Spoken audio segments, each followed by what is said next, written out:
سقف مصمت بس بدون كمر وعامل نفسه هردي.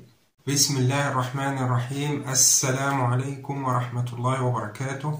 أهلا وسهلا بكم في فيديو جديد. بلاحظ كتير مؤخرا ناس صبة سقف بيتها 15 سنتي بدون كمر ساقط، والمقاول بيقول لهم عليه ده سقف هردي زي كده.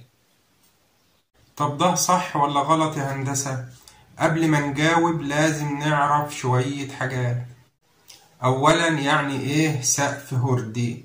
السقف الهردي هو سقف بدون كمر ساقط زي ده أو ده. طيب وإيه المشكلة؟ ما أنا صابب السقف بدون كمر ساقط. يا فندم مفروض السقف الهردي سمكه ما يقلش عن 25 سنتي. واحد يسألني ليه؟ هقولك ليه.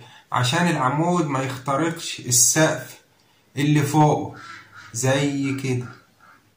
واحد يقول لي هندسة المقاول عامل السقف رقتين حديد طبقتين حديد.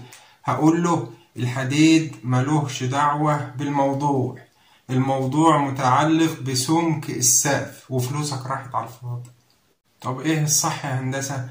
الصح بالنسبة لبيوتنا اللي بنسكن فيها بفراغاتها ان احنا نعمل بلاطة مصمتة بكمر ساقط زي دي، لان في العادة اكبر بحر عندك ما بيزيدش عن 6 متر، وانا هقولك فايدة النوع ده.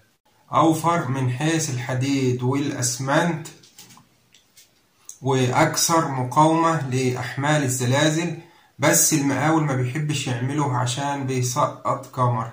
وفي نهاية الفيديو بنشكركم والسلام عليكم ورحمة الله وبركاته.